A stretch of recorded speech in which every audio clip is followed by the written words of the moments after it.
pala si Ma'am Sai. Nagigising ko nga lang pala and it's 3 a.m. Umatake nga pala ang cravings ko at hindi ko kinaya. Kaya naman ako pabili ko ng pandesal at saka nagtimpla ng konting gatas.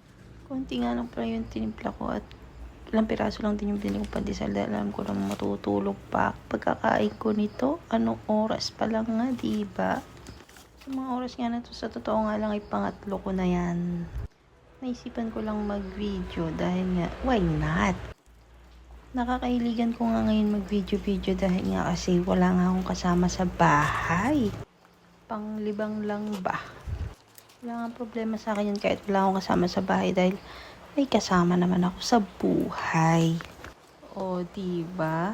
Mag-isa sa bahay pero hindi sa buhay. Ang dami na naman sinasabi ni Ma'am Sai. O siya, balik tayo sa tinapay. Tingnan nyo nga naman kung paano nilagyan ng palaman ng aking pandesal.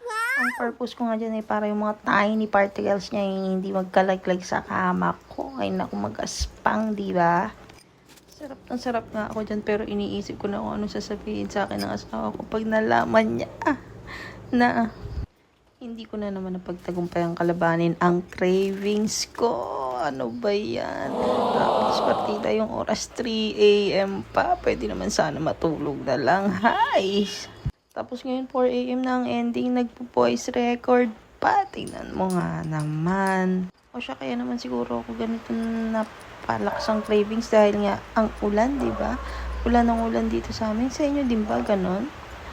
Ubus ko na nga lahat ng kinakain ko at eto na, hinahatak na ako ng kama. Yun lang.